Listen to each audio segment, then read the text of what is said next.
নমস্কাৰ good morning জয় হিন্দ সকলোকে স্বাগতম জনালো মন্টু ডিফেন্স আসামলৈ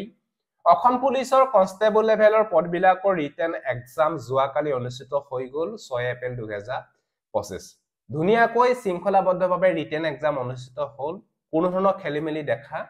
নেপালো বহুতে মোক কমেন্ট কৰিছে যে দাদা পুৱা হাৰ্ড পেপাৰ আহিছে বহুতে কৈছে যে ইজি পেপাৰ আহিছে এইটো থাকে আৰু হাৰ্ড আৰু ইজি আপোনালোকৰ থাকিবই কাৰণ ইয়াতে কম্পিটিশন যুগ ন সকলোবিলাক যদি কোৱেশ্যনছ যদি ইজিয়ে দি দিয়ে সকলোৱে এটেম্প কৰিব পাৰিব সকলোবিলাক যদি কোৱেশ্যনছ হাৰ্ড দি দিয়ে তেতিয়াহলে সকলোৱে হয়তো এই কোৱেশ্যনবিলাক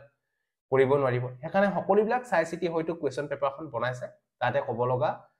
মোৰ কোনো আপত্তি নাই কোৱেশ্যন হাৰ্ড আহিছে ইজি আহিছে হেতু আপোনালোকে গম পাব নিশ্চয় গম পাইছে যিখিনি কোৱেশ্যন চালো হেখিনি ইমানো হাৰ্ডও নহয় আৰু ইমানো ইজিও নহয় সকলোবিলাকৰ কাৰণে বনাইছে কোৱেশ্যন পেপাৰখন এটা মেইন কথাটো হ'ল কাট অফ কিমান যাব মেইন ইম্পৰ্টেন্ট আপোনালোকে হয়তো ৰিটেন এক্সাম দি আহিলে কালি হয়তো এতিয়া ঘৰত আহি আপোনালোকে হিসাব কৰিলে যে মই ইমান মাৰ্কসে পাম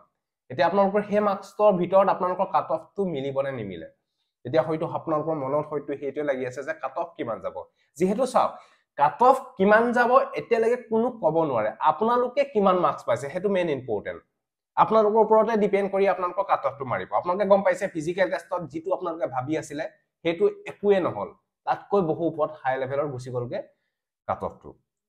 হেনুকা ধৰণৰ আপোনালোকৰ এবা হবও পাৰে ৰিটেন এক্সামটো হেতু আপোনালোকৰ ওপৰত ডিপেন্ড আপোনালোকে কিমান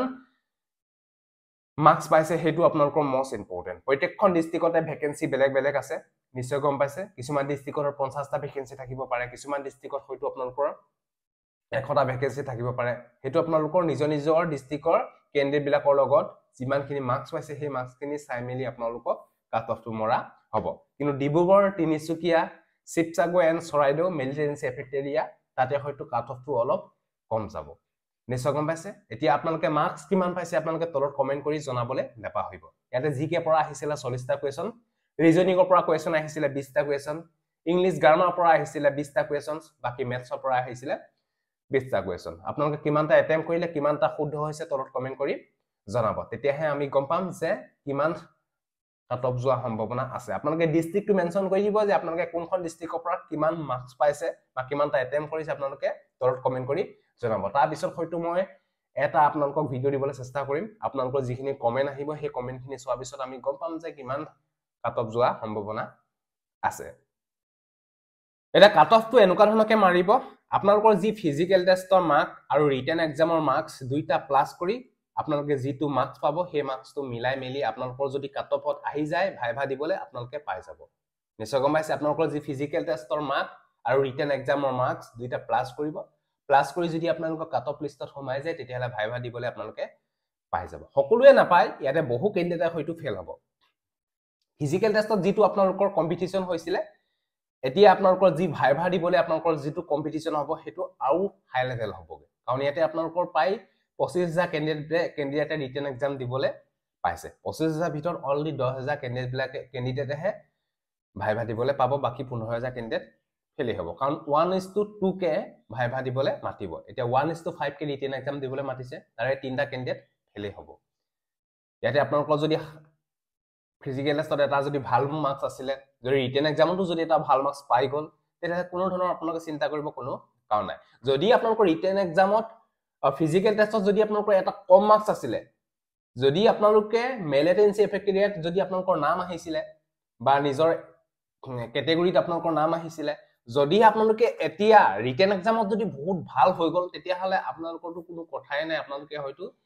সিলেক্টেড হ'বই বহুতো এনেকুৱা ধৰণৰ হয়তো খেলিমেলি হৈছে মই গম পাইছো কিছুমানে হয়তো ফিজিক্যাল টেষ্টত বহুত ভাল মাৰ্ক পাইছিল কিন্তু তেওঁলোকে হয়তো ৰিটেন এক্সামত এটা ভাল মাৰ্কস আনিব